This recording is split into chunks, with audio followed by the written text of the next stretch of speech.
Air signs, ito naman po yung mensahe sa inyo ngayong araw. Keep in mind po na ito ay general reading lamang, so hindi po lahat ay makaka-relate, so be open-minded. Sa mga hindi pa po nakasubscribe dito sa ating channel, please subscribe na po kayo and palike na din po ng ating video. At sa mga gusto pong magpa-private reading, makikita nyo po yung link ng ating Facebook page sa description box below, Tarot Intentions by Aliana Reyes. Okay, so simulan na po natin kung ano ang mensahe sa iyo. Air signs, Gemini, Libra, Aquarius, Sun, Moon, Rising, and Venus. Mensahe po natin, Spirit Guide, ano po ang pwedeng mangyari kay Air signs ngayong araw na ito. We have coffin, we have concern. So, pwedeng may dito, parang meron kayong answers na makukuha ngayong araw na to. Yung lahat ng concerns ninyo, lahat ng iniisip ninyo, lahat ng bumabagabag sa inyo, Air signs, ay matutuldukan na. We have occupation. Ayan po. So, ayan, kung meron kayong concern regarding po sa inyong trabaho, ayan, baka meron dito nag-iisip, baka matanggal kayo sa trabaho, ayan, pinapakita naman dito na tuloy-tuloy pa rin naman po yung trabaho ninyo. So, ayun, tignan natin, Spirit Guide, ano pa po yung mensahe, what is coffin, ano pa po yung paparating kay Air signs ngayong araw na ito. So, we have mature woman, ayan po. We have thoughts. So, pwedeng iniisip ninyo yung nanay ninyo dito. Hindi ko alam kung may sakit yung nanay nyo. Air signs. Gemini, Libra, Aquarius. Ayan, parang sabihin natin, ito naman pwedeng, kung kayo naman si mature woman, pwedeng hindi kayo mapalagay dito. Nag-aalala kayo sa family ninyo. Or sa kamag-anak ninyo, yung iba po sa inyo. Or pwedeng, ang iniisip ninyo dito, yung iba sa inyo, parang matanda na ako, parang kailangan ko na magkaroon ng properties, nasa tamang edad na ako, kailangan ko na magkaroon ng properties in could be this year or in the next 6 years dapat mayroon na. So parang alam mo yung may hinahabol kayo dito. Pwedeng doon kayo nako-concern. Pwedeng yan yung mga iniisip ninyo na parang tumatanda na kayo, air signs. Hindi na, syempre tumatanda, hindi na pabata. Pero wala pa rin kayong napupundar. So parang alam mo yung nag-aalala ka para sa future mo. O nag-aalala ka para sa future ng mga mahal mo sa buhay. So, yung iba po sa inyo, yan yung concern talaga kayo. Ayan o, more on family yung iniisip ninyo dito. Or parang sabihin natin, paano pag nawalan kayo ng work, paano na yung family ninyo? Pwedeng yung iba sa inyo, yun naman yung iniisip ninyo. Ito po yung mga lucky numbers ninyo. We have 19, 6, 33, 16, we have 34, and 30. Tignan pa po natin kung ano pa yung mensahe para sa'yo. Spirit Guide, mensahe pa po natin kay Air signs pagdating naman po sa trabaho. Kamusta po ang trabaho ni Air signs, Spirit Guide, ngayong araw na ito? Kamusta po ang trabaho ni Air signs ngayong araw na ito, Spirit Guide? Gemini, Libra, Aquarius, Sun, Moon, Rising, and Venus. We have 6 of Swords, mayroon tayo ditong 10 of Cups, at mayroon tayo ditong 5 of Cups. Okay, may mga pinalampas kayo dito na big opportunities pagdating sa inyong trabaho. And, ayun, parang nagre-regret yung iba sa inyo. Yung iba naman sa inyo, pwede po na ito yung bagong pinili ninyo. Parang sobrang na-challenge kayo ngayon, Air signs, and parang gusto nyong bumalik dun sa dating inalisan ninyo. Meron kayong mga ganyang moments. Hindi naman siguro araw-araw yan. Pero dumarating kayo sa point na yan ng life ninyo na parang may mga regrets kayo dito pagdating sa inyong career. Tignan po natin. So, ayun nga. Nag-overthink din talaga yung iba sa inyo ngayong araw na to. Tignan po natin pagdating naman sa iyong negosyo. Kung meron po kayong negosyo, ayan, pwede po kayong makaresonate dito. Tignan natin. We have Page of Pentacles,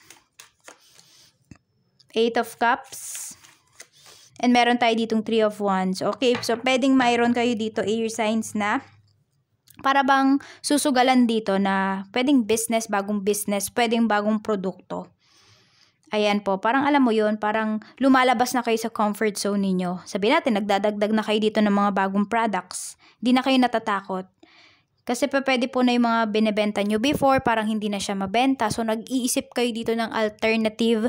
Saan nyo ba dadalhin yung negosyo ninyo? Saan nyo ba dadalhin yung pera ninyo na mas kikita pa kayo? Ayun po yung nakikita ko dito. Yung iba naman sa inyo, Air signs, parang nag-iisip na kayo na ano kaya, magtrabaho na lang kaya ako. Yung iba po sa inyo, yun yung naiisip ninyo. So, you have choices naman, Air signs. Tignan nyo kung ano talaga yung makakabuti sa inyo. Tignan po natin. Spirit Guide, ano pa po yung mensahe natin? Pwede naman na meron dito mag-e-expand lang talaga kayo ng business ninyo. Ayan. Pagdating po sa money spirit guide, we have 2 of cups. Mayroon tayo ditong Queen of Cups at mayroon tayo ditong 9 of Swords. So, ramdam na ramdam ninyo yung mga responsibilities ninyo ngayong araw na to. Air signs, marami pong nakasandal sa inyo dito. Pwede po na may mga humihingi sa inyo dito ng tulong. Nagbibigay ka naman ng tulong, air signs, pero naiisip mo, bakit pag ako na yung nanghihingi ng tulong, wala nang tumutulong? Feeling mo nag-iisa ka ngayon. So, iba po sa inyo, yes, tumutulong kayo kahit na may problem kayo sa money. Kahit kayo mismo mayroong pinoproblema sa pera ninyo. Parang hindi yun makakapigil para hindi kayo mag-give sa inyong community. Hindi lang sa community ninyo, pati sa mga, sa mga family ninyo, sa mga friends ninyo, or kung sino man tong lumalapit sa inyo. Feeling nyo nga may charity kayo na air signs. So, ang kailangan mo lang talaga dito is control. Learn to say no. Kasi yung iba po sa inyo, sobrang bait ninyo, air signs, na tipong kahit walang-wala na talaga kayo, nagbibigay pa kayo, maawa naman po kayo sa inyong sarili, wag nyo naman paabutin sa ganyan. So, marami naman na dito na natuto na talaga kayo na mag-say no kung wala naman talaga. Ayun. Kahit na parang ang sakit-sakit sa puso mo, nahahabag ka, pero kasi mas kailangan mo unahin yung sarili mo, mas kailangan mo unahin yung family mo, lalo na po kung mayroon na kayong mga anak. Air signs. Tignan natin. Siguro okay yan kung dalaga kayo, ganyan. Pero pag may mga anak na kasi kayo, iba na yun. Kailangan unahin nyo na sila. Check po natin pagdating naman sa mga single na air signs. Spirit guide para po sa mga single na air signs. Kamusta naman po ngayong araw na ito? Mayroon tayo ditong Knight of Swords. So, pwedeng yung iba sa inyo. Merong parang may bugso dito ng damdamin. Pwedeng meron kayong gustong i-message. Air signs, ayan po. So, parang you want to try. Pwedeng, iba sa inyo, gusto nyo pumasok sa dating apps or parang meron kayong gustong subukan dito. Hewan ko. Or yan, baka merong magme-message sa inyo. Baka may ma-receive kayo na message, air signs. Parang biglaan lang to. Could be a random message coming from someone. Or pwedeng yung taong to, matagal niyang pinipigilan yung energy na to or yung urge na i-message ka pero ngayong araw, baka hindi niya na mapigilan. Tignan po natin pagdating naman sa mga in a relationship. We have 5 of Wands. So, may mga nag-aaway dito. Pwede rin naman, ayan, dahil sa, could be, sa nilalaro ng person mo or ikaw to. Air signs, baka ito, merong dito, addict sa online games. Yun yung pinagtatalunan ng iba sa inyo. And, pwede naman meron dito is hindi na kayo nakikipagtalo sa person ninyo. Parang kinokontrol nyo yung emotions ninyo para hindi na lumala yung away ninyo. Some of you naman, you are feeling defeated pagdating dito sa person mo. Parang wala ka magawa. Kung ano yung sabihin niya, yun na. So, meron dito under. It's either babae kayo or lalaki. It doesn't matter. Siguro ayaw nyo lang kasi na mag-away kayo ng person mo. Kaya ganyan. Pinagbibigyan mo siya lagi. Air signs. Tignan natin. Pagdating sa mga married, meron tayo ditong Knight of Wands. So, very passionate naman. Parang parehas naman kayong dedicated dito ng person mo. And when you work out ninyo yung relationship ninyo. You're dealing with your soulmate. Marami po sa inyo, air signs. Check natin. Ano pa po yung mensahe sa'yo ngayong araw na ito? Spirit guide, mensahe pa po natin kay air signs ngayong araw. We have boundary, transformation, enchantment, and illusion. Ayan nga po. So, ito. You just need to follow your intuition.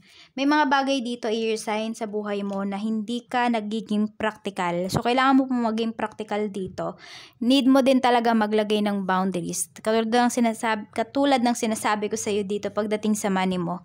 You need to learn to say no sa mga bagay na wala ka naman talagang maibibigay na. Diba? Kasi iba po sa inyo, inaabuso na kayo dito. Inaabuso na yung kabaitan ninyo. Wala pong masama sa pagbabago, lalo na kung yan po ay makakabuti sa inyo. Siguro yung makakabuti sa iyo, hindi makakabuti sa ibang tao, lalo na kung meron dito is nagiging palaasa na po sa inyo, air signs. So yan lang po yung mensahe sa inyo. Mag-iingat po kayo always and more blessings to come. Bye-bye!